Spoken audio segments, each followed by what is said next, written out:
どうも、本日は皆さん、天文仮想研究所の、ジャクリーン・ライアンさんをお迎えしました。講演会お越しいただきましてありがとうございます。本日の講師の方、こちら、NASA のジェット推進研究所で勤めていらっしゃいます、ジャクリーン・ライアンさんをお迎えして、ジェゼロクレーター探査の1年間を振り返ってということで、火星探査機パーサビアランスの1年間の探査についてお話しいただく予定になっております。ジャクリーンさん、よろしくお願いします。で開催に先立ちまして、諸注意の方をまず述べさせていただきたいと思います。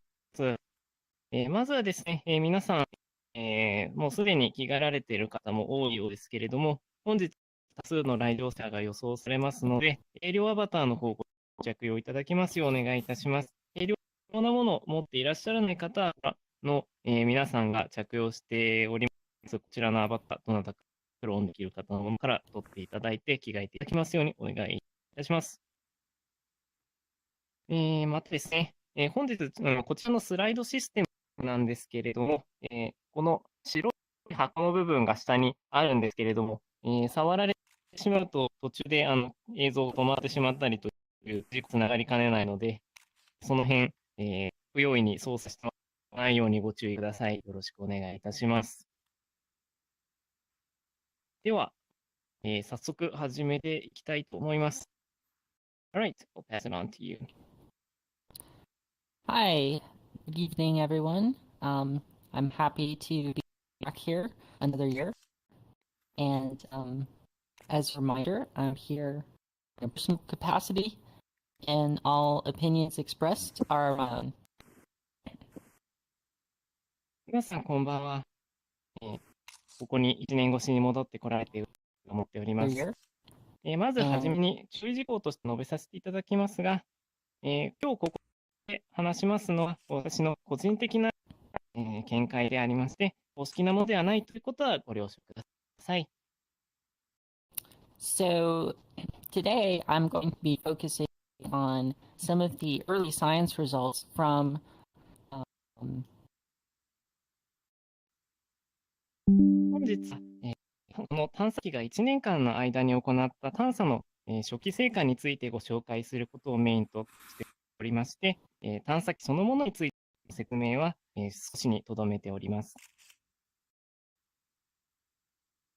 So to start, here's an overview of what spacecraft we've had on the surface and some of the spacecraft we're currently operating. こちらは火星に降り立った探査機と火星の軌道上を周回している衛星の、紹介になります。Currently, NASA is operating 3 orbital vehicles, the Mars Odyssey, MRO, and Maven. 現在 NASA で3つの火星周回軌道上の衛星を運用していまして、こちらがマーズ・オデッセイ、マーズ・レコネサンス・オービターとメインの3つになります。The European Space Agency sending our rover data back to Earth. また、NASA 以外に欧州宇宙機構の運用する TGO という火星周回衛星も、ローバーからのデータを地球に送る通信衛星として運用しています。We also operate 3 surface spacecraft right now. The Curiosity rover, InSight, and the Perseverance rover that I'll be talking about today. で、現在地表で活動しているのは3つ。キュリオシティローバーとインサイト着陸機、そして本日お話しするパーサビアランスローバーになります。In the future, we plan to send a lander called the Mars Sample Return Vehicle, which will also contain a small rocket known as the MAV, which will send back sample tubes that collect with the Perseverance rover to Earth. また、将来的にはマーズサンプルリターンと呼ばれる着陸機を送り込む予定で、こちらはパーサビアランスで集めた様々なサンプルを地球に送り返すための小型ロケットが使われています。So, the objective of our mission is to study the geology in the Jezero Crater that we're currently on Mars. Also to search for signs of past life, and to collect samples which will be sent back to Earth. 私たちが探査の目的としているのは、まず、パーサビアランスローバーが着陸しているジェゼロクレーターの地質を調査すること、そして火星上の過去の生命の痕跡を探すこと、そして地球に送り返すためのサンプルを集めることになります。We have an additional objective, which we have a number of technology demonstrations on board to help out with, to show key technologies that will enable humans to travel into deep space. そして、追加の目標として、例えば、人類が新宇宙に進出するために必要な技術の実証などを行っています。So, here's a brief overview of the instruments on board the rover as a review. On the arm turret, we have three main instruments. ま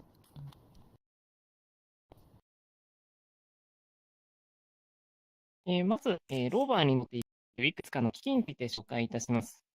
アームの先端には3つの、科学調査機器が載っています。The Pixel or the Watson and Shock instruments work as a pair. Watson is a camera that's able to take very close-up pictures of the surface when the arm brings it down close to a rock target. And Sherlock is able to analyze the chemicals inside of rocks that Watson takes pictures of. アームの先端に乗っている機器の2つ、ワトソンとシャーロック。こちらはワトソンは、カメラになっていて、地表にアームを近づけたときに、非常に詳細な画像を撮ることができるようになっています。そして、シャーロック。こちらはその画像について、どのような化学物質がそこに存在しているのかということを調べることのできるようになっています。Pixel is able to use X-ray light emitted by or reflected by rock targets to give us micrometer scale information about the elemental composition of rocks. ピクセルと言われる機器は、これは、岩に光を当てることによって、その反射を受け取り、それを解析することで、そこに一体どのような物質が存在しているのかということを知ることができる機器になっています。The SuperCam uses a camera, a spectrometer, and a laser to look at the composition of rocks both near and far. スーパーカムはカメラと分光器、そしてレーザーの見合わせで、近くまたは遠くの物質の様子を知ることができます。The Mastcam-Z instrument is a camera which is able to take color photos and also IR photos, and has a zoom functionality. アストカム Z というカメラはカラーで映像を撮ることができるほか、近赤外の領域でも写真を撮ることができるものになっています。また、ズーム機能があるので、そうも使うことができます。The RIPAX instrument is able to give us wide scans of the structure underneath the surface as we drive.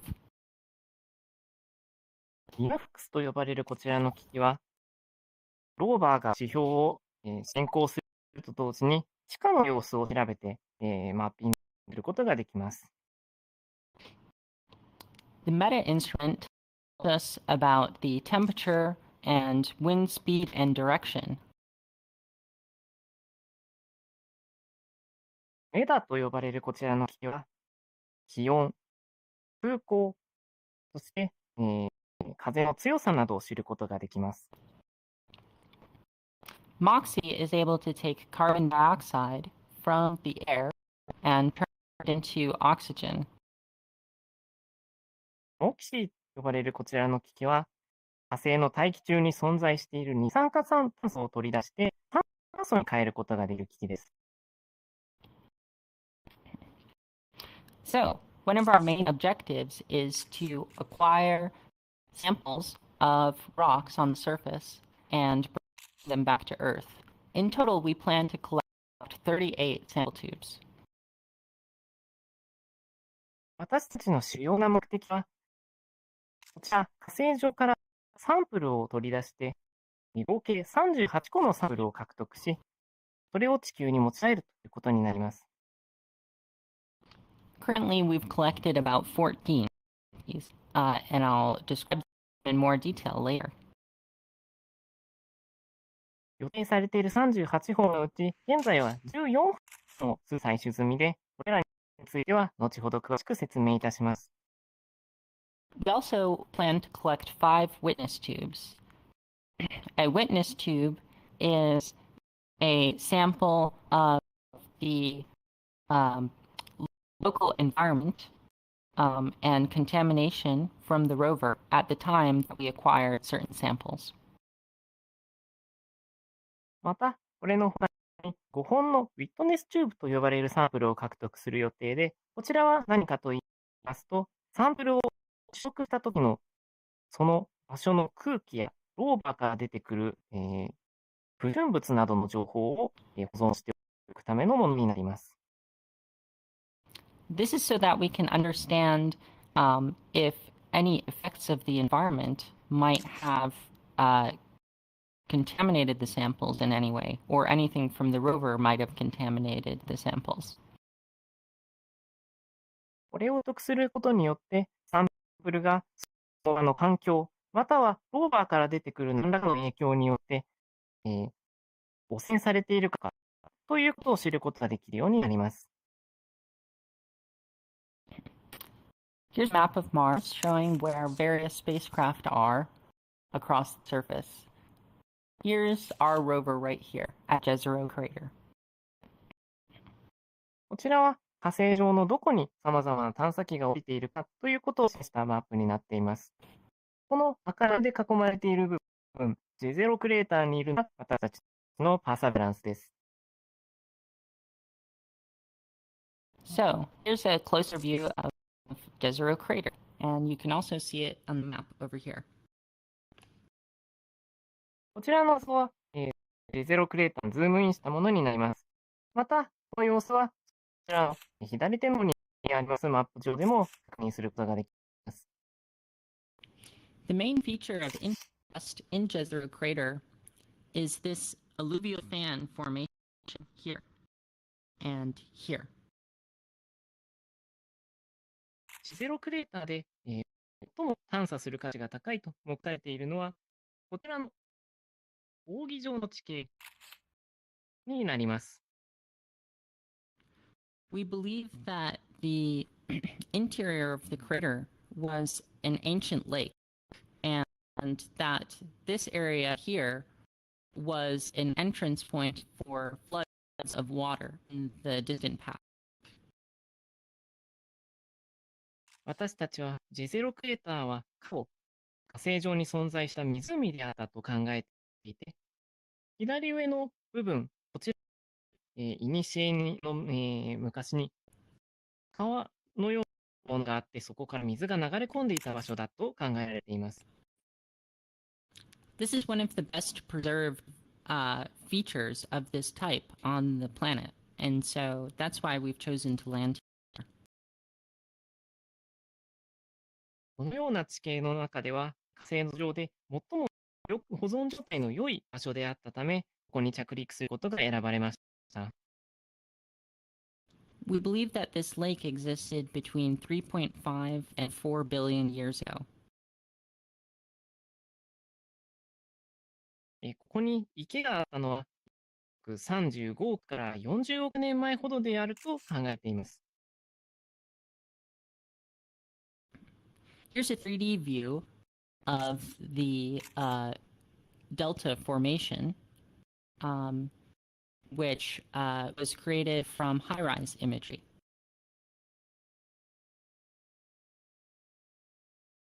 こちらはハイライズと呼ばれる、軌道上の衛星を積めているカメラで、撮った映像から構成した3次元の場所の、画像になります。Another important feature you can see here is a little hill here called Kodiak, which I'll describe in more detail later on. また、ここの少し飛び出た丘のようになっている部分、こちらコディアックと名前の付けられた場所ですが、ここについて、後ほどより詳しく説明いたします。You can also see Kodiak on the map over here. また、こちらのマップ上でもコディアックがここにあることがわかります。And up here was our landing site. で、今示した上の方の部分が着陸した場所になります。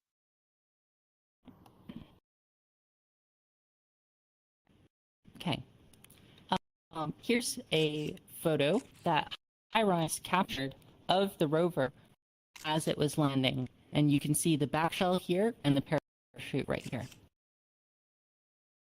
こちらはパーサビアンスが着陸したときにハイライズのカメラで撮られた写真で、この画像の中でパラシュートと、着陸用の機器が、火星上に降り立っているのが見えると思います。And here's the famous photo that I'm sure you've all seen of the rover being lifted down onto the surface by the sky crane. こちらは、有名な写真なので見たこともある方もかもしれませんが、着陸の時にスカイクレーンによってローバーが下ろされる時の様子になります。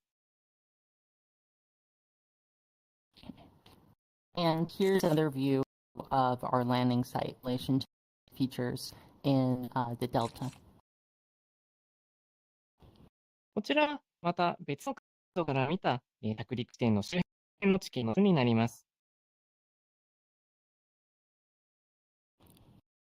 When we touched down on the surface, we acquired front HazCam images immediately, and this is one of the first images from the surface of Mars. 私たちが着陸した直後には、ローバーの正面についているハザードカメラで写真を撮りました。これは、そうした写真の中で最も早く撮られたものの一部です。We're thankful that the terrain in this area was relatively flat. We had an algorithm that was able to decide the safest place to land out of a few available options. この着陸地点の周囲が比較的平坦な地形であったのは良かったと考えています。降りるときに、より平坦な、降りやすい場所を選ぶためのアルゴリズムというのを私たちのローバーは搭載していました。This algorithm acquired images as we were descending and then decided where to land while still descending.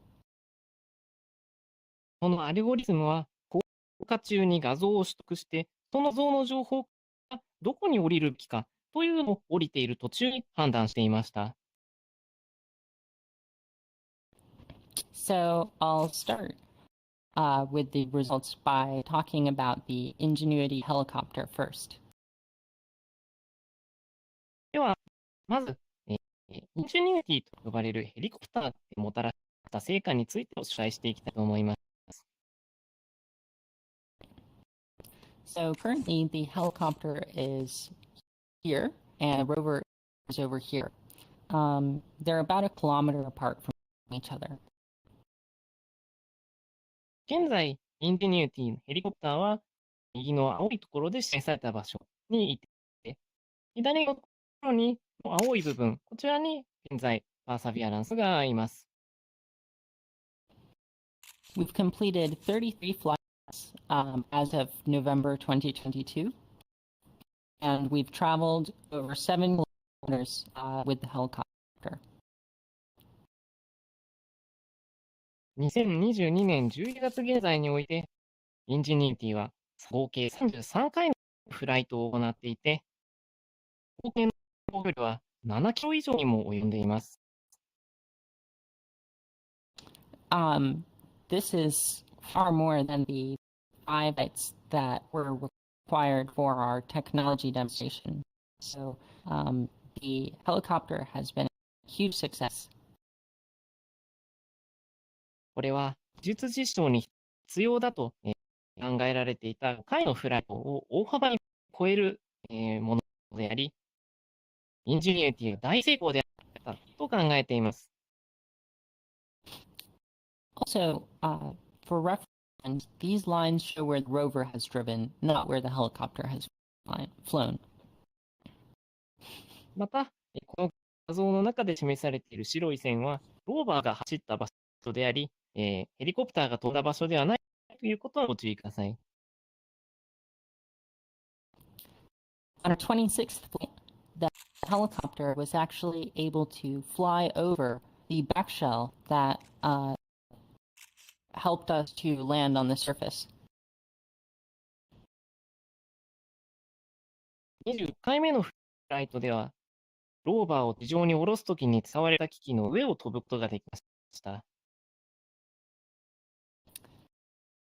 This debris field was a long way away from the rover, but we were also able to capture images of the parachute from afar. この残骸はローバーからとても離れた場所にありましたが、パラシュートまできれいに映すことができています。As you can see, once the sky crane maneuver was complete, the objective of the back shell was to fly away and crash into the surface. こちら見てわかるように、スカイプレーンが役割を終えた後は、遠くに飛び去って、どこかに、の地面に激突するというのが考えられていた運用になっていました。Next, I want to talk about some of the recent measurements that we've taken of the atmosphere, so you can get a sense of the weather on Mars. 続いて、最近計測された火星の大気についての情報を、話したいと思います。これによって火星の気象の状態が一体どのようなものなのかというのをお伝えしていきたいと思います。Right now, we are out of the winter season, and the temperatures are a bit lower than the yearly average. 現在、火星は冬の終わりに近づいている時期で、年平均よりも若干寒い状態になっています。Even though the high this week was minus 19°C, in the summer, temperatures can get as high as minus 5°C during the day. 直近の最高気温がだいたいマイナス19度だったのに対して、夏ではマイナス5度程度まで上昇することもあります。Here's some images that are taken by the camera that I operate, the navigation cameras, showing small tornadoes of dust across the surface. こちら、私が運用しているナビゲーションカメラで撮った写真の一つで、地上の上を移動している、竜巻のようなものが見られるのがわかると思います。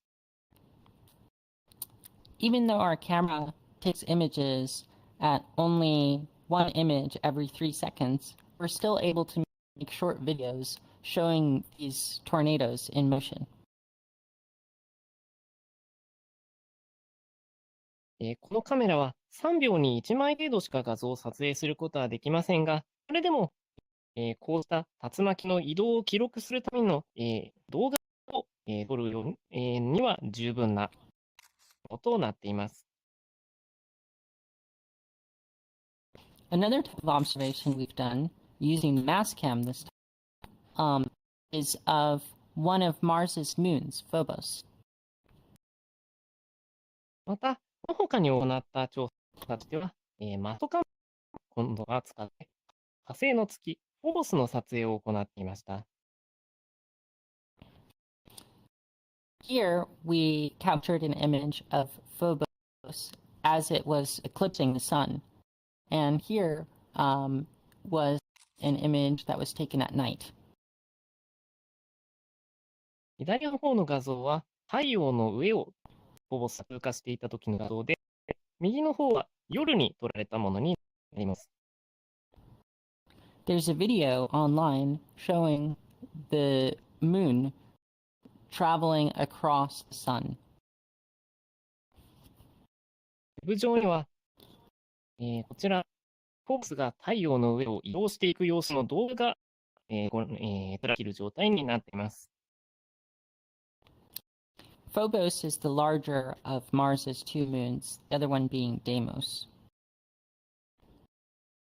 フォボスは火星の2つの月、フォボスとダイモスのうちより大きい方になります。Both Phobos and Deimos are much smaller than our Earth's moon.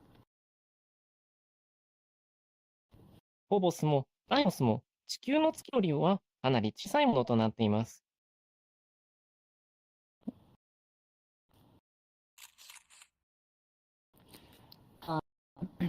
Another type of observation that we take are sound recordings, and this is a new capability for this rover. So we've never recorded sound on Mars before. また、私たちが行っている探査の一つには、火星の音というものもあります。これは今まで全く行われてこなかったもので、このローバーで初めて搭載された機器になります。So there's 2 microphones on board the rover. One is on the SuperCam, and the other is on the EDLCam system, which I operate. このローバーには2つの、マイクが搭載されていて、1つはスーパーカムのところ、そしてもう1つは私が運用している EDL カムと呼ばれる部分についています。One of the recordings that we took was actually of the SuperCam laser firing onto a rock target. And you can see the sound profile here, showing the quick snaps of the laser. 私たちが計測した音の一つに、マストカム、レーザーを照射している時の音があります。このようにレーザーを照射した時の細かい音が出ているのがわかると思います。If you go to this website here, you can listen to the sounds for yourself. この左下に記載されているウェブサイトにアクセスすると、あなたも、この音を聞くことができます。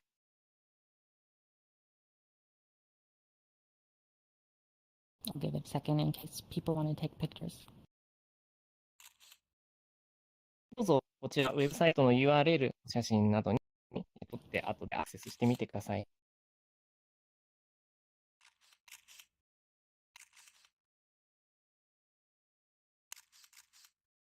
All right. We need to continue. Okay.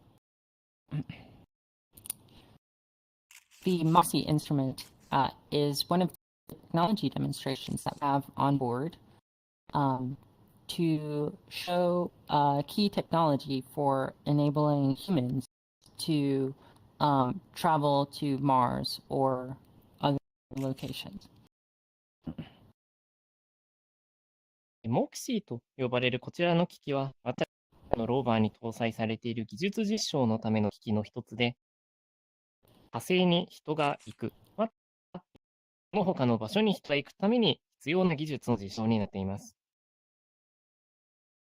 In our first test of the MOXIE system, we were able to produce 5.37 grams of oxygen in 1 hour.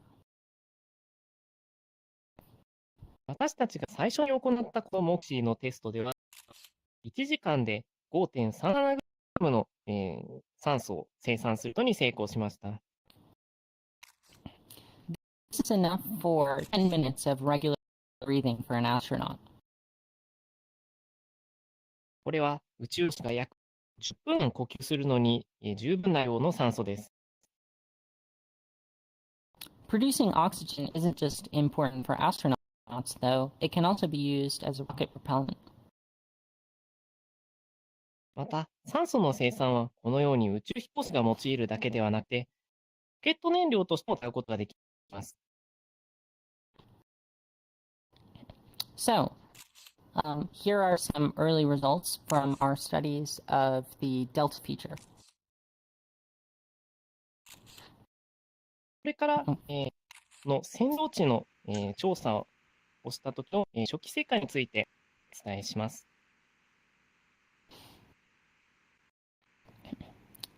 Before we even reached the Delta, we were able to acquire long-distance images, both of the Kodiak feature here and also of the Delta, using Mastcam and Supercam. こ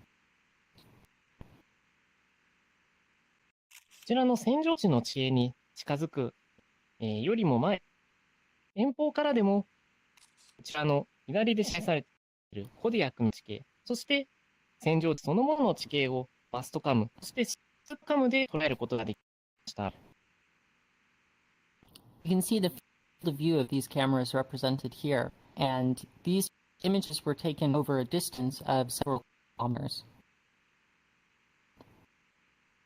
この黄色の扇形で示されているのがカメラの視界であって、ここから数キロの距離の彼方から撮影が行われているということが見えるかと思います。So here is an example of a Supercam image, which we were able to acquire of the top layer of rock on the delta. こちら、スーパーカムで撮られた画像の一つで、扇状地の上部にある岩の様子が映っているのが見えると思います。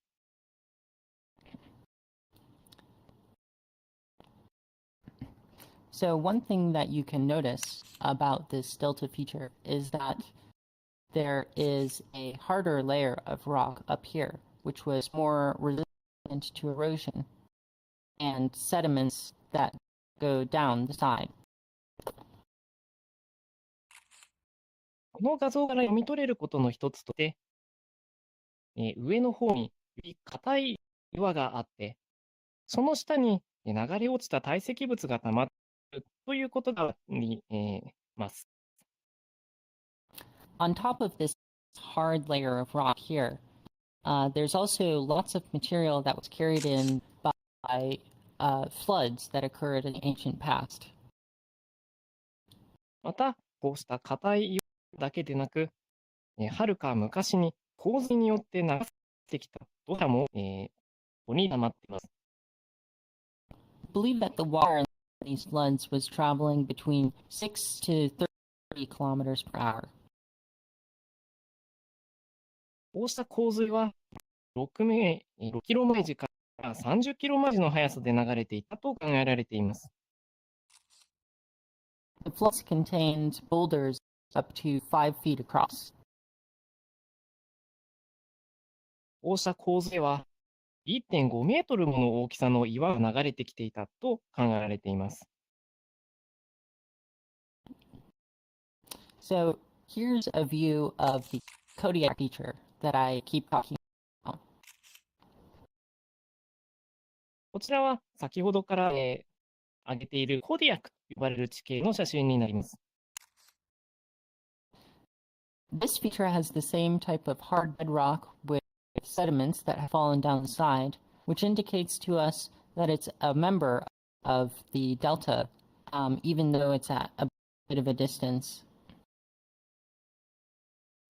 この地形には、扇状地の上で見られるのと同じように、上の方に硬い岩があって、そこから土砂が流れ落ちているという様子が見られるので、若干離れた位置にありますが、扇状地の一部だと考えられています。This indicates that the delta may have been bigger than it appears today in the past. このことは、現在見られるよりも、実際は昔は扇状地はさらに大きかったではないかということを示唆しています。Here's what we think that might have looked like. There's several main layers within the formation of the delta. こちらが扇状地の構造がこのようになっていると考えられている図になります。こうした形で層状に折り重なった地形になっているはずです。On the top layer, the bedrock is exposed, and above that, there's deposits that were carried by the floods that I mentioned. 最も上の層には岩盤が露出していて、また洪水で運ばれてきた岩などが転がっています。Beneath that, there are slanted layers of rock, which may have formed the side of the ancient lake bed. その下には斜めになっている地形があり、ここは古の湖の壁だったのではないかと考えられています。At bottom, in the crater floor, are some of the oldest rocks, which formed the bottom of the lake bed and also contain sediments which fell down through the water. クレーターの底の部分には最も古い岩が、存在していて、ここにはそうした古い岩の他に、湖の上から降り積もってきた堆積物なども存在しています。All of the features in Jezero Crater look similar to lakes that are fed by rivers that we see here on Earth. こうした特徴は地球上で見られる、川が流れ込んでいる湖に酷似しています。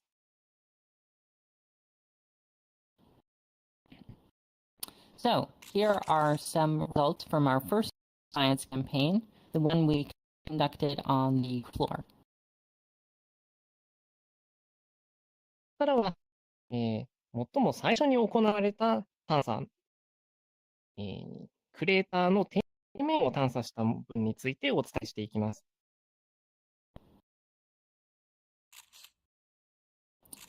So here's a view of what the crater floor generally looks like, and is representative of the bottom of the lake. これはクレーターの底が一体どのような様子になっているのかというのを示した写真です。これは湖の底の部分に当たると考えられています。Most of these rocks were formed before the lake, and they're some of the oldest ones that we will see in this area.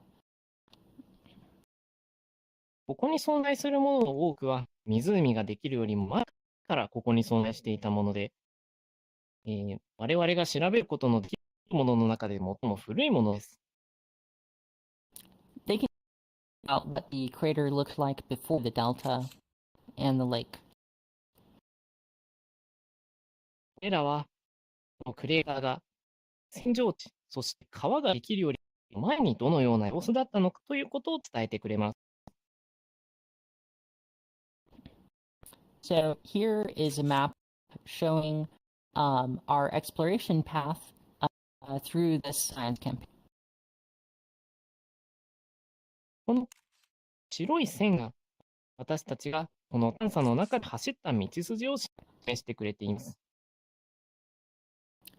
We drove south from our landing site, following this ridge that went along the edge of a field of dunes, and then turned the corner and entered into this region here called Seta.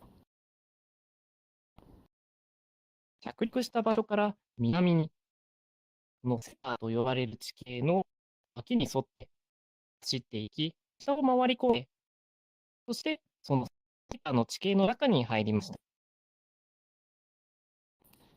This inner region here and the outer region out here form two slightly different regions that we can compare the differences between.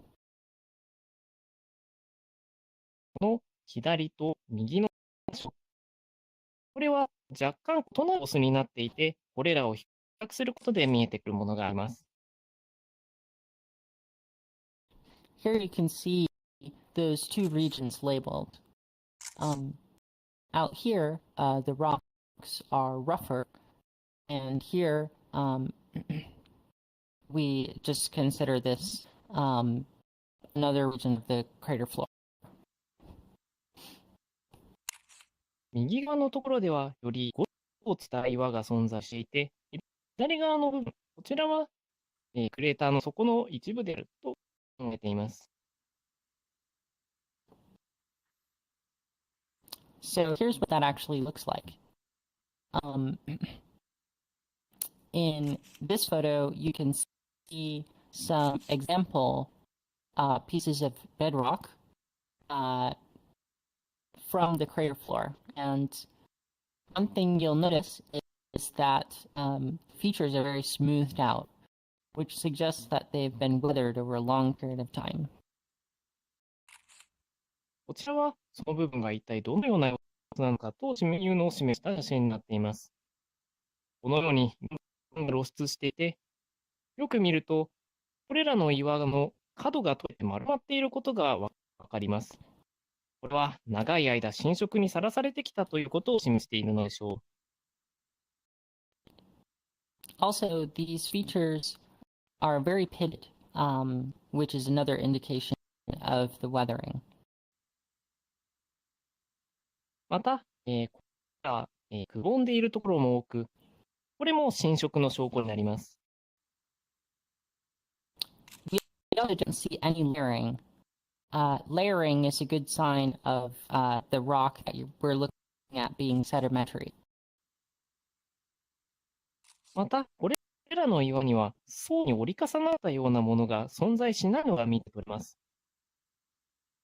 これらは、そうした層が存在することは、堆積岩であることの証拠になりますが、ここには見られません。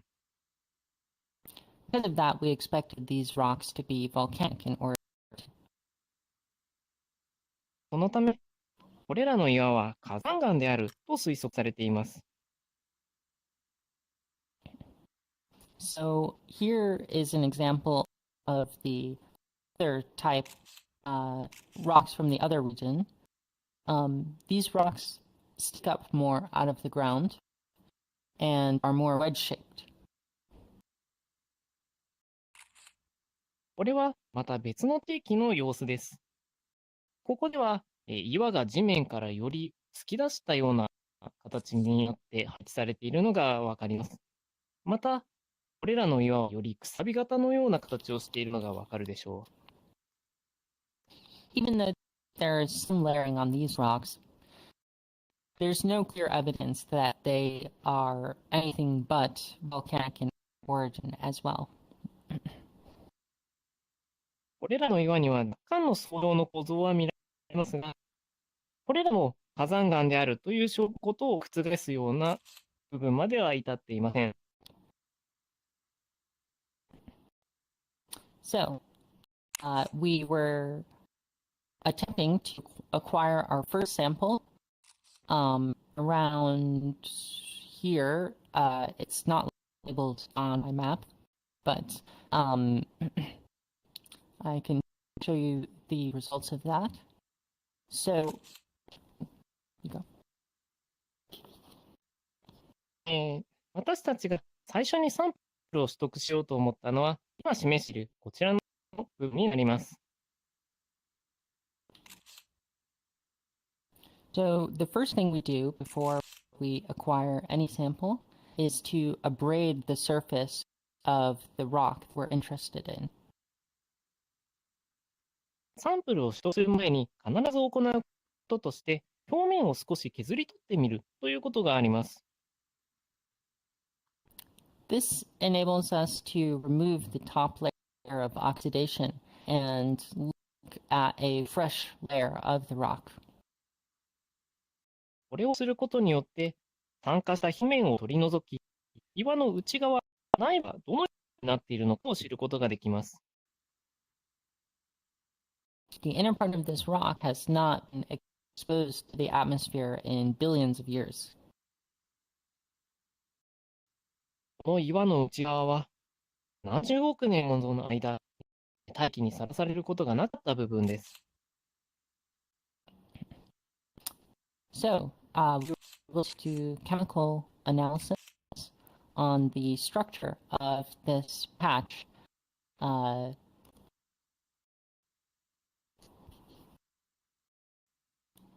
この部分に対して、さまざまな機器を用いて、科学的な調査を行うことができます。Our analysis showed that the composition of this rock is indeed consistent with it being volcanic in origin.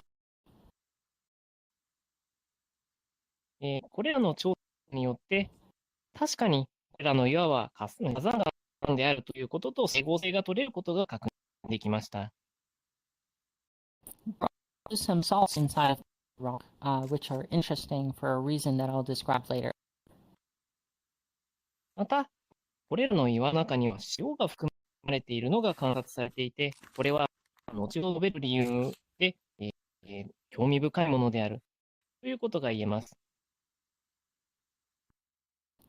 So, our first attempt at a sample, Rubion, was not successful in getting loaded into the tube and sealed. So we consider this an atmospheric sample. 最初の一つのサンプルの取得はうまくいかなくて、取得したサンプルをチューブの中に封じることができませんでした。そのため、この取得したサンプルは大気のサンプルを取ったものとして扱っています。Because the tubes are also airtight, they will retain the gas trapped inside of them until they're brought back to Earth. これらのチューブは密閉されているため、そこの中に封じられた空気に関しても開けられるまでその中に留めておくことができます。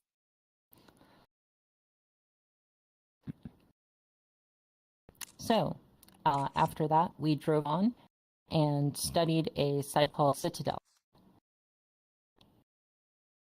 これを行った後、走っていって、こちら、シタデルと呼ばれる部分に到着しました。Citadel is located in an area called Artubi Ridge, and this is part of the ridge that I described us driving along to get to the south here. Oops. このシタデルと呼ばれる場所は、アルトゥビ崖と呼ばれる部分の一部で、先ほどから紹介している、私たちのロープが、南に、行くときに、そこに沿って来た場所です。These rocks are lifted above the dune field next to them. ここにある岩は、他の表面よりも高い場所にあるのが見て取れます。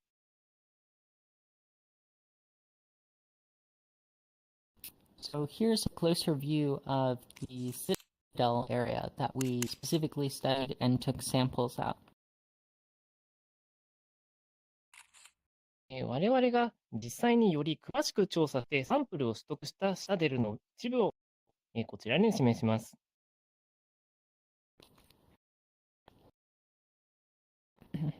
In particular, we acquired core samples at this rock here. 具体的には、今ここに出ているこの岩からサンプルを取りました。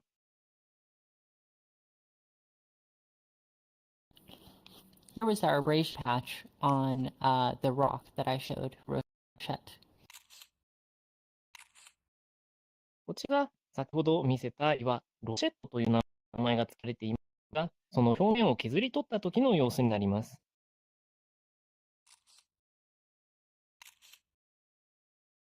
So, our results from looking at this abrasion patch also showed that this rock was igneous, or volcanic. この削り取った部分の分析から見えてきたのは、この岩も火山岩であるということです。However, one thing that we saw more of in this rock were trapped areas of salt inside of it. ただ、この岩で、先ほどのものよりも多く見られたのは、岩の中に閉じ込められている塩です。Because volcanic rocks are very porous when they're fresh, when they have salty water above them, the salts settle down and enter into the pores. 火山岩は最初のうちは、穴が多く開いている構造をしているため、そこに水があると、その水が染み込んで、そこに塩が溜まっていきます。These salts are therefore more evidence of past water. そのため、こうした塩が存在するのは、過去にここに水が存在したということのさらなる証拠になります。So, the white areas are salt. ここに見える白い部分、これが塩です。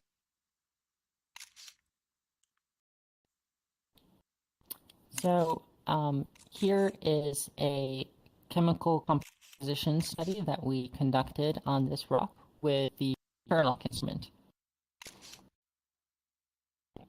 こちらは、シャーロックの機器を使って、この岩の物質組成を調べた時のものになります。Sherlock studies very, very small areas. This is only 6 millimeters across. シャーロックはとても狭い範囲を調べる機器で、この四角はたったの6ミリ四方になっています。When I refer to salt, I don't just mean the sodium chloride that we're all used to. Salt can also refer to molecules like calcium sulfate and calcium phosphate. ここで塩といったときに指しているのは塩化ナトリウムのことだけではなくて、硫酸カルシウムやリン酸カルシウムといった物質も含まれています。So, and then here is a pixel analysis which shows the elemental composition within a small area of the rock as well. また、こちらピクセルのキーで取った、ここの元素の組成になります。Up here you can see the green region is sulfur. The red areas are calcium, and the blue areas are aluminum. こちらに見られる緑色の部分は硫黄、赤の部分はカルシウム、青の部分はアルミニウムに対応しています。As you can see, the structure of the rock is highly varied, even over a small area. この非常に狭い範囲の中でも、組成がかなり、多様性に富んでいるということがわかると思います。This elemental analysis helps to confirm the calcium sulfates that we saw with Sherlock.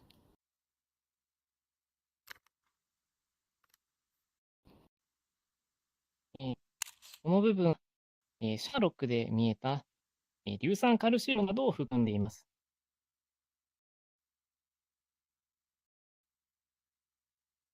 So, as I said, the presence of salt indicates that water was sitting on top of a volcanic rock, very salty water, and it passed through the rock and left behind just salt as it evaporated. この中に塩が入っているというのは、この岩のが塩水の中に立っていて、この岩の中に塩が残されて水が蒸発していったということを示しています。There might even be trapped bubbles of water inside of the rock that we sampled, which we could analyze when we bring these back to Earth. これらの岩からサンプルには、もしかすると、閉じ込められた水が残っているかもしれず、そうしたものは地球にサンプルを持ち帰った後に選べることができると思われています。Here's our first successful core sample inside of the drill bit. こちらは初めて最初に成功したサンプルがドリルに収まっている様子になります。The drill is able to pull up a cylinder of rock into itself as it spins. ドリルはそれが回転すると同時に円筒状サンプルをその中に取得することができます。It can then release this rock sample into the sample handling assembly where it will be loaded into a test tube. この後、ここに入っているサンプルを、チューブに封じるための場所に落とします。So this sample was stored in 266, which you can see here back when it was on Earth. このサンプルは、こちら、地球上でテストされていた時の写真ですけれども、この266番のチューブの中に封じられました。This image was taken by the cache cam inside of the rover before the tube was sealed off. この写真は、キャッシュカメラと呼ばれるサンプルの様子を撮影するためのカメラで、チューブが封じられる前に撮られるものです。Hopefully the next time people will see this will be on Earth. このサンプルを次に目にするときは、これが地球に帰ってきたときだと期待しています。We generally acquire 2 samples at each location that we visit. So the second tube is pictured here. 我々は1つの場所で2個のサンプルを取得することにしています。左の写真は2つ目のサンプルの様子です。In general, the plan is to drop one of the tubes on the surface and keep one of the tubes on board. 我々の行うこととしては、この取得した2つのサンプルのうち、1つを地面に落とし、もう1つを輪の中に取っておきます。The tubes that we drop on the surface be collected by an unspecified vehicle during the Mars sample return mission. 地面に落としてきたチューブは、マーズサンプルリターンのミッションの中に含まれる予定の、現在はまだ詳細の決まっていない、機器によって回収される予定です。So, I am actually going to skip this slide. Okay, so next we crossed over the ridge and entered into this region up here. It's called SETA. 一つスライドを飛びますが、こちら、黄色で囲まれた部分、こちら、セーターと呼ばれる地形の中に入っていきました。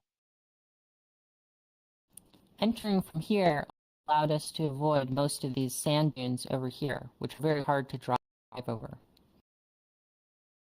ここから入ることで、右下の方に存在している、砂丘を避けることができます。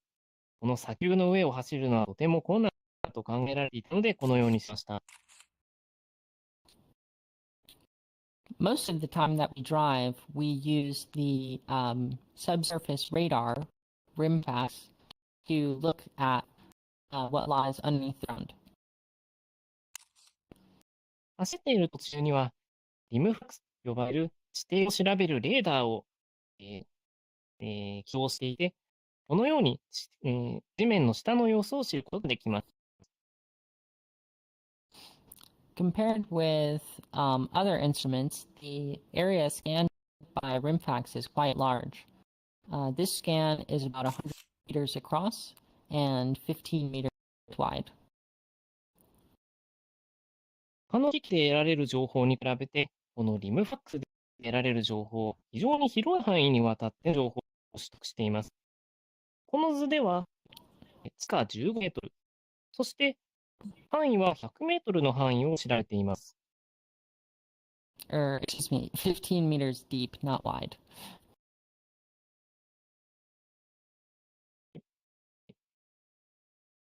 Okay.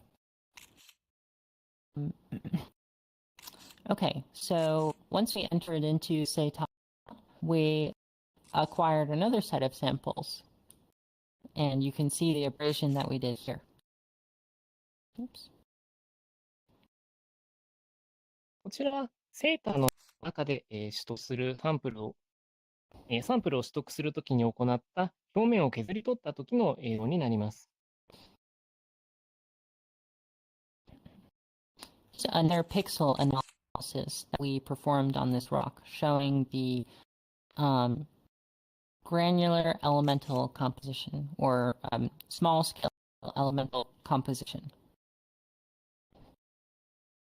これはこの岩に対してピクセルを用いて行った、細かいスケールでの、元素組成の情報になります。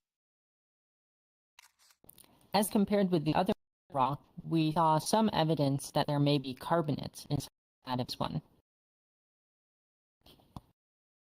この情報からは、ここに炭素質のものが存在しているということの、情報が得られました。On Earth, calcium carbonate is a key element or a key molecule for life. And so it would be very promising to see it in rocks on Mars. 地球上ではカルシウムと炭素の化合物は主に生命と結びついているので、もしこれらが火星で見つかれば、生命にとってとても有力な証拠になります。In this case, we saw magnesium carbonate, which is also interesting. ここでは、そうではなく、マグネシウムと、炭素の化合物が発見されていますが、これもまた興味深いものです。Another interesting thing that we saw in this rock, as compared with the other ones, was some organic molecules in this region here. また、この岩が他のと比べても興味深いのは、こちらに示された部分で、炭素が含まれる部分があるということです。It's important to remember that organic molecules are just molecules containing carbon and not molecules from living organisms. ここでオーガニックという名前を使っていますが、これは生命に由来するものという意味ではなく、ただ単に炭が含まれているという意味であることにご注意ください。Still, this is a very promising sign. それでも、ここはとても意義のあるものであると言えます。Okay. After we studied Sita, we returned to our landing site up here. データを知った後は来た道を戻って、着陸してきた場所まで戻りました。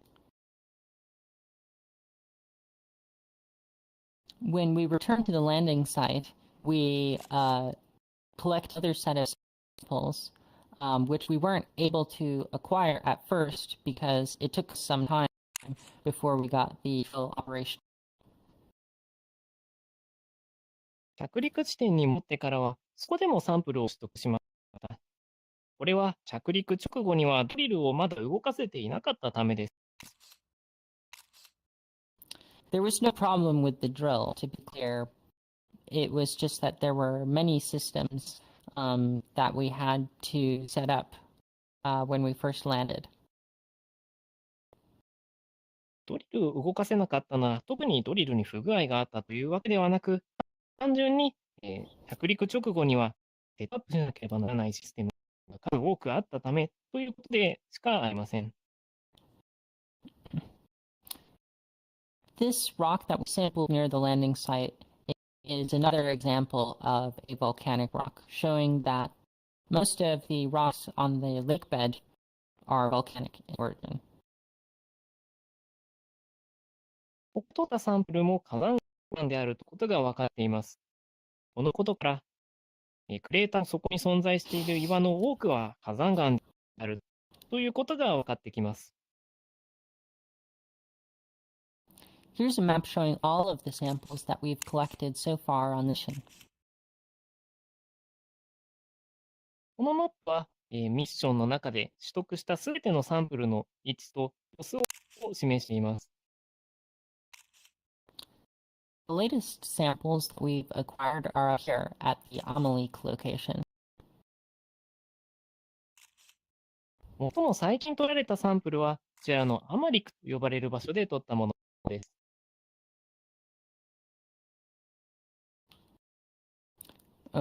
Actually, just one other thing that I'll mention is I'm not talking about the more recent results yet because the papers associated with those studies have not been published yet. 一つ述べておきたいのは、私は今ここでは最も新しいものについては触れていません。これはなぜかというと、これらについての調査結果、論文がまだ公開されていないからです。So far, we've collected 14 sample tubes, which are colored here. これまでに、こちらで色のついた14本のサンプルを取得しています。The colors show the various regions or separate which various regions each sample came from. この色の違いは、どの地位で取られたかということを示しています。We've also acquired 3 of our witness tubes, or 3 of our 5 witness tubes so far. また、これらのサンプルの他に、ウィットネスチューブ5本のうち3本をすでに取得しています。Again, this indicates any contaminants that we may have introduced when collecting the samples. もう一度述べておきますと、このウィットネスチューブはサンプルを取得するときにどのような不純物や汚染がここに紛れ込んでいるかということを知るためのものになっています。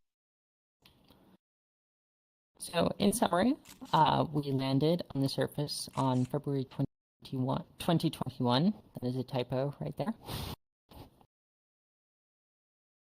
まとめると、私たちのローバーは2021年に着陸をしました。ここはちょっと誤字になっていますが、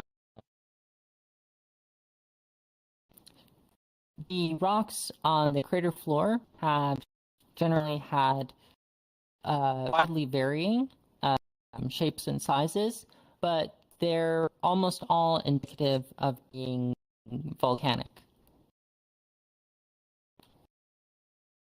調べた岩は、形も、組成も様々でしたが、これらすべて火山岩である性質を示していました。The salts that we found ingrained in these volcanic rocks does show that there was likely water sitting on top that percolated down into it. これらの火山岩の中に閉じ込められた塩は、その岩が塩水の中に浸かっているということを示しています。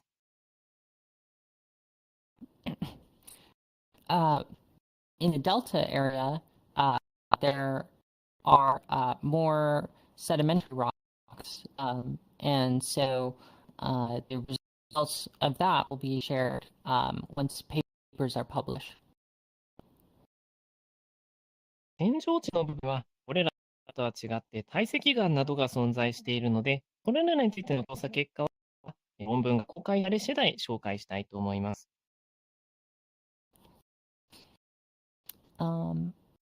Okay. So, since spring of 2022, we have driven a long distance around to reach the delta. 2022年の春から、私たちの老婆は非常に長い距離を走って、扇状地の麓までたどり着いています。This distance of about 4 kilometers was covered in the period of about a month during something called the Rapid Traverse Campaign. この、高原度はだいたい4キロほどになっていて、ここだいたい1ヶ月の間に、踏破しています。これを、行ったのは、ラピッドトラバーサルキャンペーンと呼ばれるもの、のうちになります。Since then, we've been studying the area around the delta shown here. その後は、この、ここで示されている扇状地の麓の部分を調査しています。One of the key technologies that enabled us to drive such a long distance in a short period of time was our auto navigation algorithm. このように短い期間で長い距離を踏破することのできた理由の一つとしては、自動操縦システムが搭載されていることにあります。The rover is able to take pictures as it's driving and perform processing on board while still driving to create a 3D map. ローバーは走りながら画像を取得して、それを自身の名のコンピュータで処理することによって、3次元のマップが作ることができます。It then uses this map to identify hazards and avoid them if necessary. そして、その生成されたマップを使って、危険な場所がどこかということを判定して、必要ならそれを迂回する行動をとります。We can give a destination and bounding boxes around where it's allowed to wander, and the rover will decide its own path to reach the destination. どこに行ってほしいかということと、走って良い範囲を規定することで、ローバー自身がどのような道を通ってそこに行くのかということを判断できるようになっています。Here's where we plan to go next. After studying this region near the delta, we plan to drive on top of it and then past that down into the area where the floodwaters came from. 行く予定のルートがこちらになります。扇状地のふもとから扇状地の上まで入り、そして左の方、川が入ってきていた場所まで行く予定です。Thank you so much for your time, everybody, and I will take questions now. ご清聴ありがとうございました。これより質問を受けたいと思います。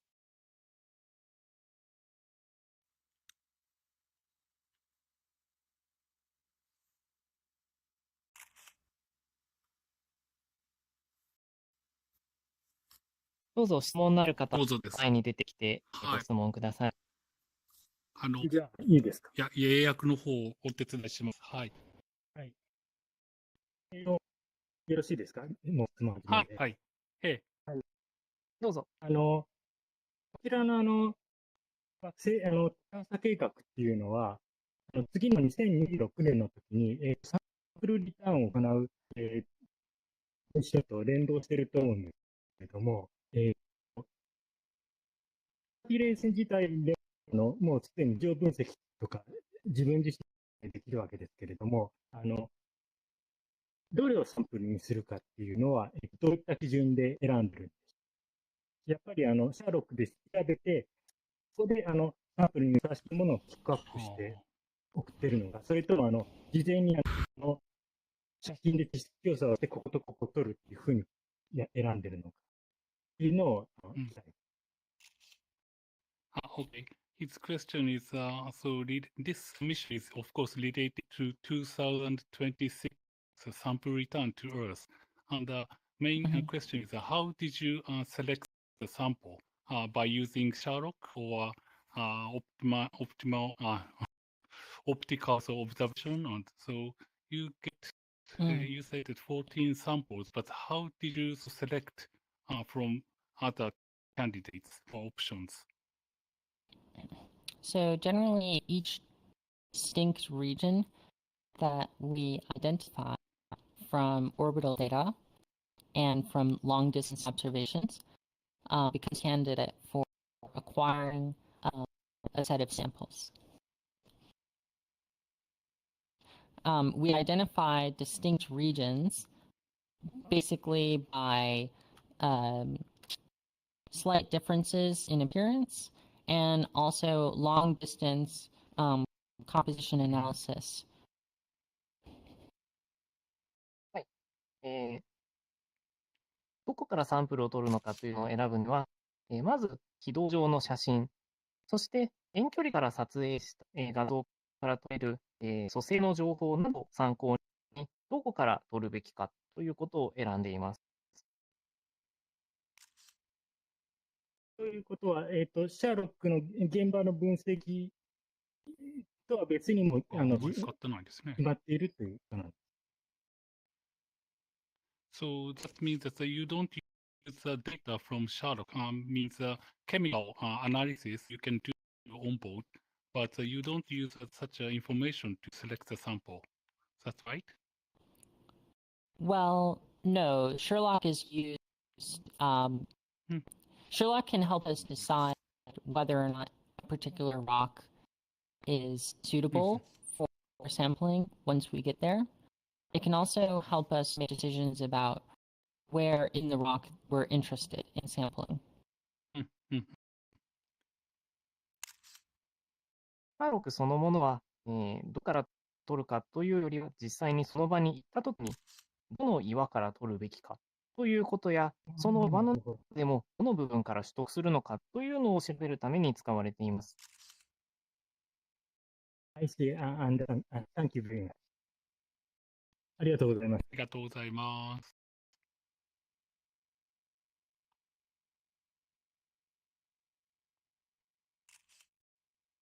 いかがですか？この機会でございますので。すみません。どうぞどうぞ。いいですか。素人っぽい質問ですいませんけども、岩石の中に塩化物とかが含まれてて、それが水の根拠かもしれないっていうことでしたけども、火山岩ができた状態で、ああいう形で塩化物が入っちゃうっていう可能性はないんでしょうか。So you say that the salt is found in the, and that is the evidence of water on the Mars, but so is there some possibility to contain salt when the rock is generated by volcano itself, not by water? So that's a very good question. My answer would it's okay. So I'm going to try my best here because I am not a scientist, I'm an engineer. But my understanding of it is that because salts are ionic, they tend to be preserved when they're in water, but not when they're in magma, and then which later forms into those volcanic rocks.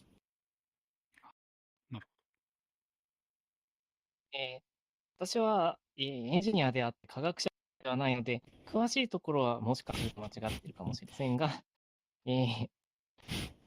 私の、理解では、このようになっています。一応、イオン化傾向が強いので、水の中では、分離して、漂っていますが、マグマの中ではそのような状態ではなく、そのため、マグマから岩が生成されるときにはあまり入っていないものと考えています。どうもありがとうございます。僕もいろいろ勉強したいと思います。どうもすいません。You also study himself to find out. Thank you. Okay, great. Sorry, I need to recalibrate. Oh, something. Let's see. いかがですか？ Apologize. It's all right. Okay. I have several questions to you. So may I ask? Yes, the first one is how about so sample size? Do you see viewed? There was a nice photo, but sample size looks like 10 centimeter or several centimeter diameter. Very small ones. Yeah, I have a slide back here. ごめんなさい。今の質問ですけれども、サンプルの大きさはどのようなものなのかという質問です。Sorry, please. Go on. I'm trying to find the slide. Let's see.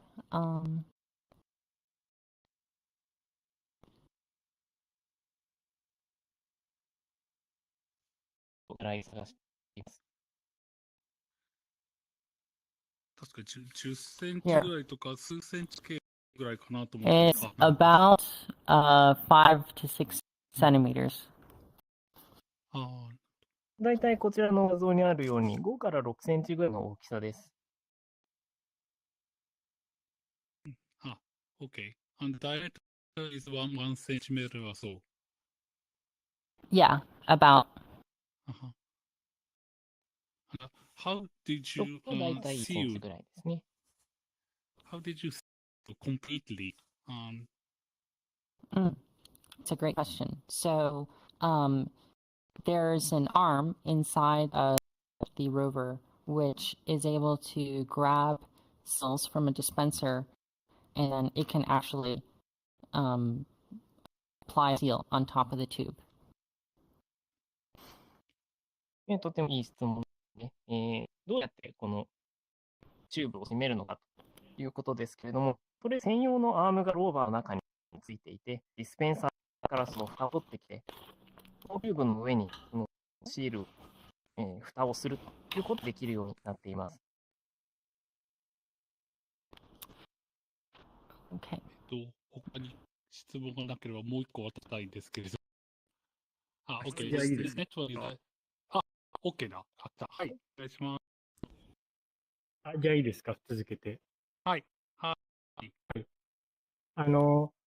サンプルを取るときなんですけれども、火星との通信、エンと近地点で、だいぶ時間がかかりますけれども、それでも2時間ほどかかると思うんですけれども、操縦に関しては、AI というか自動操縦みたいな感じで、そのタイムラグを克服する仕掛けがありましたけれども、サンプルを取るもの、サンプル摂取に関してしたものがあるんです。そのままだと、時差で、片道かな、2時間ぐらいかかっちゃうんですよ。Mars has so long distance as 3 hours or a delay. And you mentioned the driving is automatic navigation by itself. But is there some also some trick to acquire the sample from the rock. That the AI system also, or how did you control? So, okay,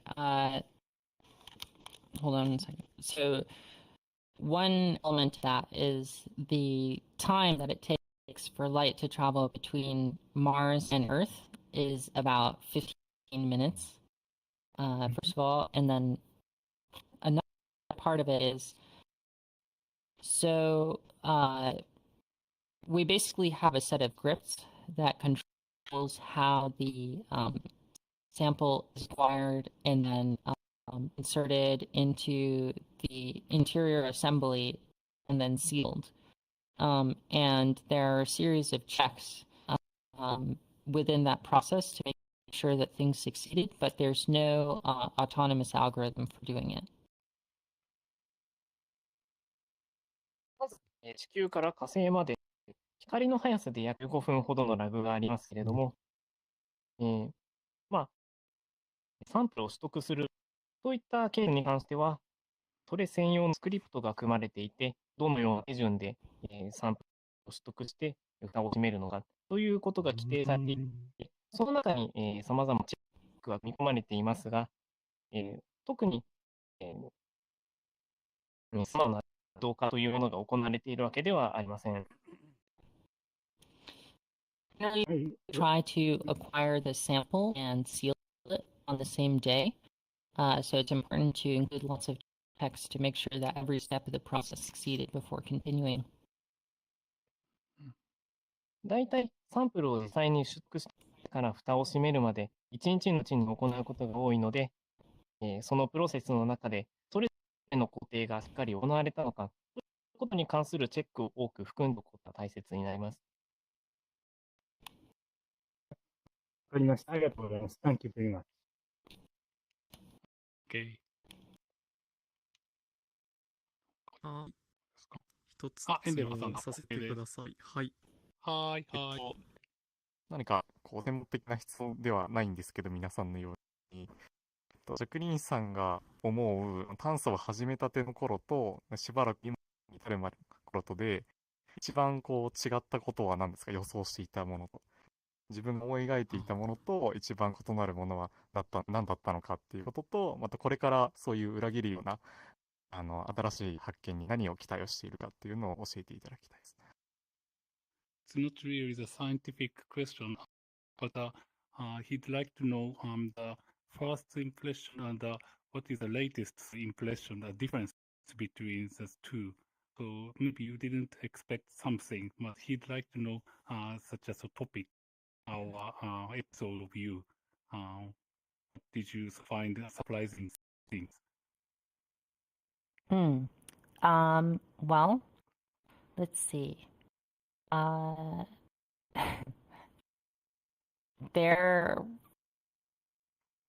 probably can't talk about anomalies, so I can't mention that, but it's definitely, we've been finding a lot more sedimentary rocks and layered rocks. The reason why I bring them up so much is because sedimentary rocks are formed by falling layers of sediment through water, at least here on Earth.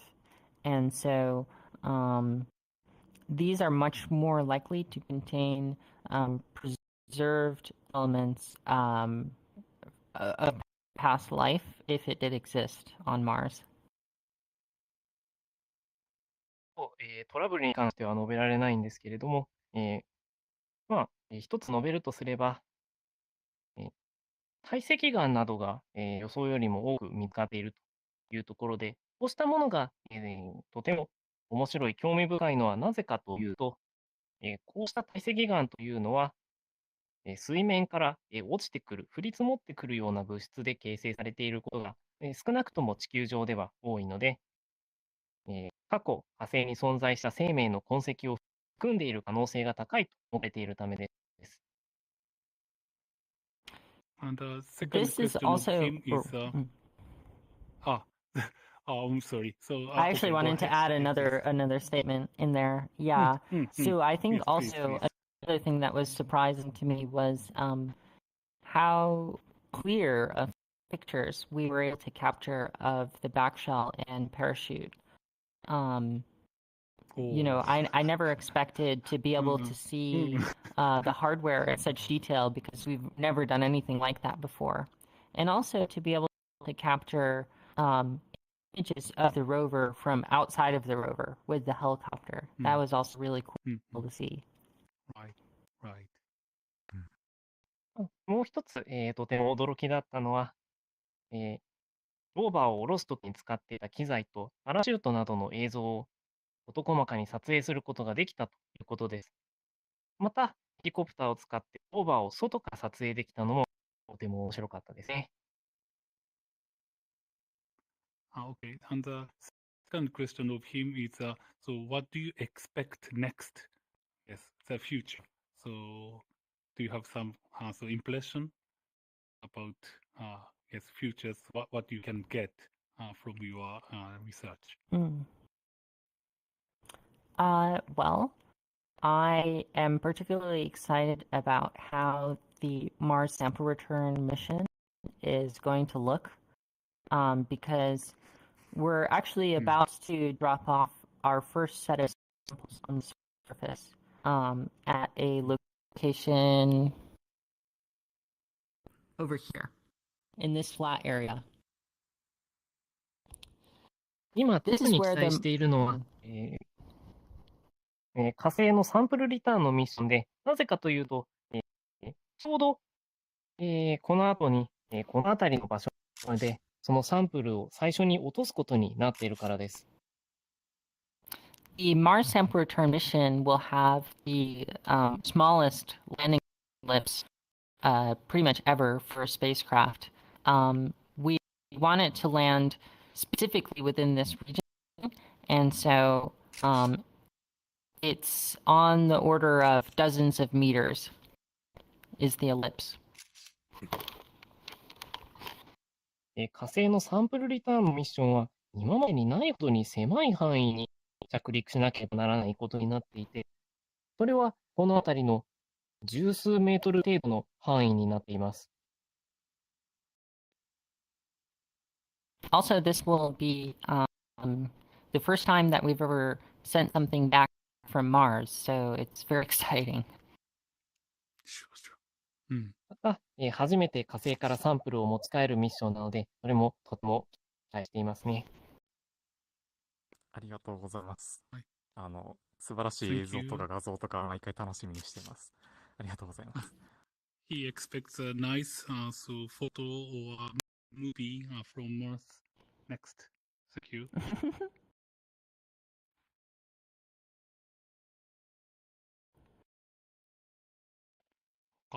ございませんか。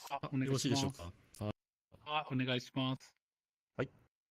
ですね、インジェニュイティについての質問なんですけれども、33回フライトをさせていて、その際に、静止画を組み合わせた動画ですね、それを何度か拝見をしています。垂直にかなり速いスピードで着陸をしているように見受けられるんですね。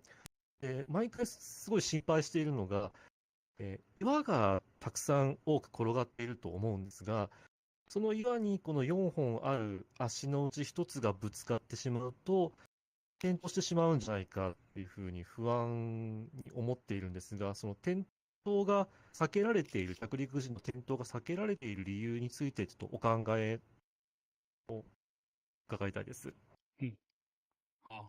His question is about the helicopter, and he already observed many video, and he found that the helicopter it descent very quickly vertically, and so he aware of only 4 legs, and if one leg is on the lock and turn down, then but you didn't have such as a trouble. So is there some sort of trick or some sort of tips to avoid such a trouble?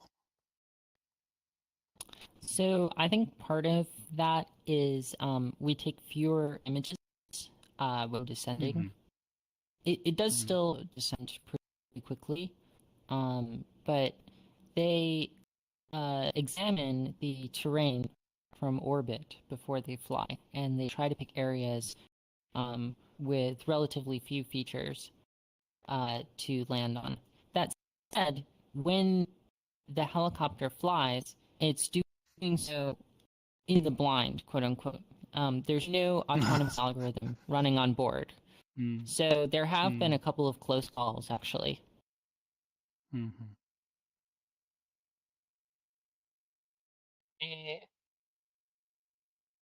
降りるヘリコプターが降りるときには、普通に飛んでいるときよりも、撮っている画像の枚数が少ないというのが、一つ、より早く落ちているように見えるとの原因と考えられますけども、それを差し引いても、確かに、かなりの速さで落ちているということには間違いがありません。で、どうやってその安全な場所を選んでいるかということですけれども、軌道上からの映像で、画像を使って、比較的安全な場所を選んでそこに着陸するようにはしています。ただ、インジニューティには、着陸するときに、どこに降りるべきかというのを判断するアルゴリズムは搭載されていないので、実際に、危ない目に遭っていることもいくつかあります。わかりました。ありがとうございます。Thank you. いかがですか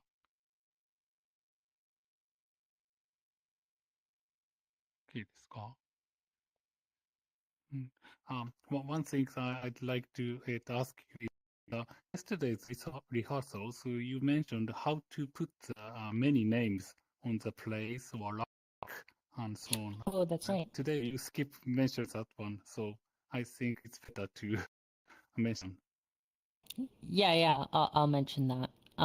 So the names that we pick for the rocks come from real place names on Earth, and the area of the Earth that we decide where to take place names from is decided by dividing the surface up into a grid.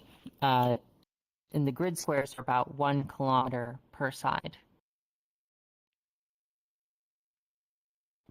And yeah, you translate that, and then I'll continue. この地形に対しての名前をどのようにつけているかということなんですけれども、これは、火星の地形を、1キロ四方のグリッドに分解した上で、それぞれ地球の、特定の地域に対応する名前をつけているという形になっています。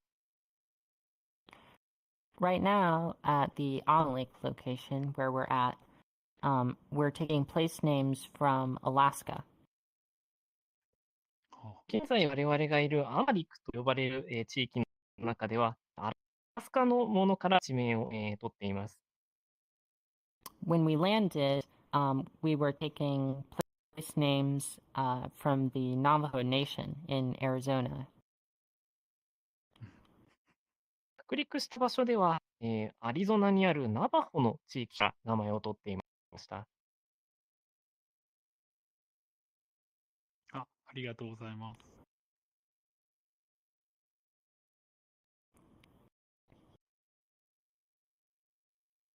他は OK ですか？ Okay. なければいいですかね。十数分残りなんで、あと数件受けられると思います。はい、どうぞ。地底の中を調べるセンサーの話が出てきましたけれども、地下100メートルぐらいまで調べられるっていう話でしたけども、15メーターぐらい。15メーターです。15メーター。15メーターですね。15メーターか。15メーターにしろ、地底の中を調べる方法って結構限られてると思うんです。地震発とかそういうのないと思うんですけど、どういった方法で調べるんですか？So you said that the observation below underneath is 15 meter, and using laser, you mentioned maybe. And so It's could you explain again how to do that? It's actually using a radar. Radar. So it sends radio waves, which then reflect back, similar to if you have a boat, the depth sensor on a boat. I see. 地底を調べるセンサーは、レーダーを使っていて、電磁波を地下に向かって照射することで、その反射を受け取って、その様子を調べています。わかりました。はい、ありがとうございます。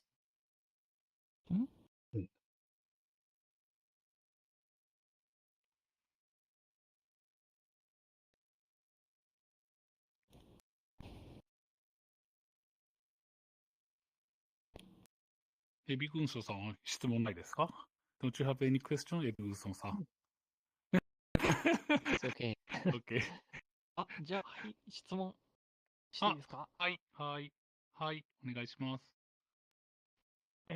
パビアンス、結構長時間稼働してると思うんですけれども、バッテリーとか、大丈夫だったりするんですか？地上にいると、ガソリンとか、ああいうふうな感じで、結構、なんていうのかな、持ちを考えてしまうんですけども、1年、2年と、そろそろ3年に差し掛かろうっていう今、機体の方は大丈夫なのかなっていうふうなところを質問してみたいです。His question is simply, so what is the energy source of perseverance? Now, so 2 years has passed, and now it's next to 3 years, so energy is sufficient to move? Yeah, so on the back of the rover here, we have a nuclear power source called the RTG, and this contains an isotope of plutonium inside of it that's able to power the rover for decades to come. ここのローバーの後ろ側にあるこの部分、これが RTG、放射性導体を使った電池になっていて、この中にプルトニウムが入っています。それによって、熱を作っていて、これにより、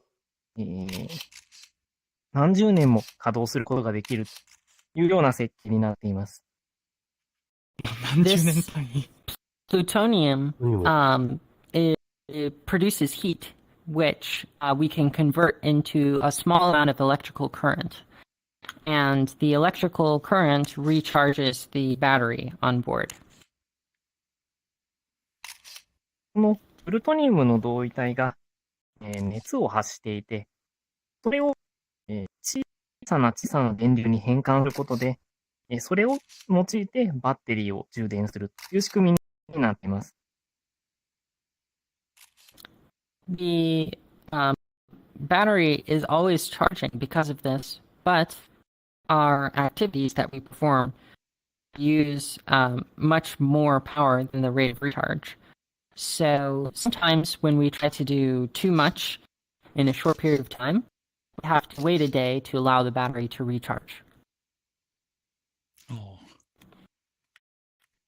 この、機構によって常に数ずつバッテリーは充電されているのですが、機器によって、調査を行うときには、これによって充電されるよりも多くの量の電気を消費しますので、場合によっていくつもの、探査を、同時に行うときには、その後1日ほどの期間を、バッテリーを、再充電するために、待つ必要がある場合があります。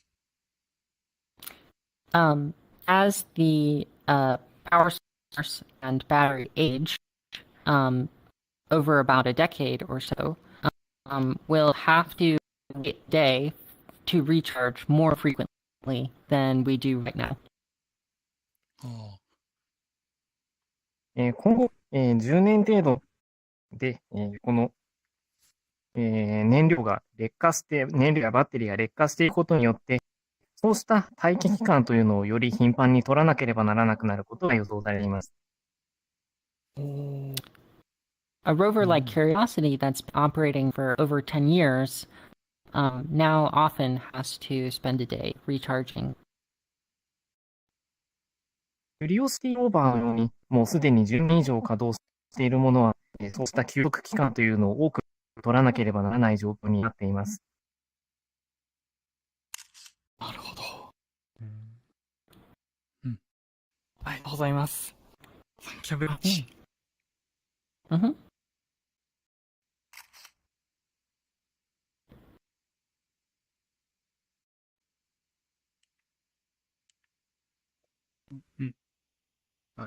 Now it's 5 to... あ、どこからここから。あ、どう Last ぞどうぞ。 question. はい。これ最後の質問にしたいと思います。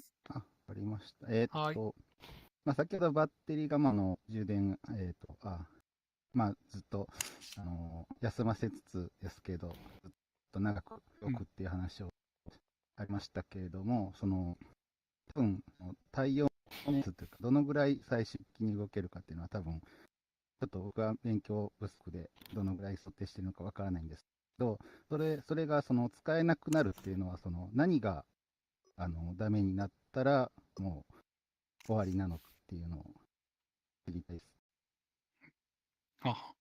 He'd like to know what is the end of the mission by battery or plutonium energy source, or so which part is critical part to end the mission. It's hard to say because based on our experience with spacecraft so far, we actually have not yet lost a spacecraft due to just the radioactive power source alone. So even a mission like Voyager, which has been operating for almost 50 years now, the RTG and battery are still operational, and they're able to get a little bit of power. なかなかそれは難しい質問なんですけれども、他の、新宇宙に旅立っている宇宙機なども含めても、この RTG やバッテリーが原因で終了してしまったミッションというのは今のところまだ存在していません。RTG の劣化などは起こっているんですけれども、例えば50年以上稼働しているボイジャーでも、まだ少しの電力は生産することができているわけです。The Voyager spacecraft are planned to be turned off for the final time in the year 2027 after over 50 years of operation. じゃあ、50年以上の稼働に幕を閉じるのが、この後2027年に予定されています。And the other rovers that we have had on Mars have only had their missions ended due to either being stuck physically in the terrain or in the case of opportunity due to a global dust storm causing the solar panels to become completely covered in dust. 今まで火星のローバーが、ミッションを終了してしまったケースとしては、地形に物理的にはまって動けなくなってしまったケースや、オポチュニティの場合は、火星全体を覆うような砂嵐で、そのソーラーパネルが完全に覆われてしまったというようなケースになっています。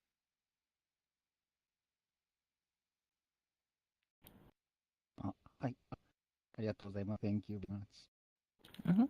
Okay, thank you. Right, so yeah, that would be the last question. All right, great. About time.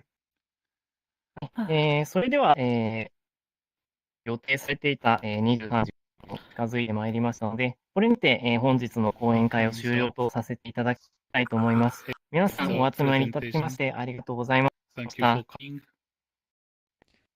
ありがとうございました。ありがとうございました。ありがとうございました。写真撮影しますか？まず、配信の方は、これで終了させていただきたいと思います。ご視聴の皆さん、ありがとうございました。Broadcast is closed. Okay. Let me うん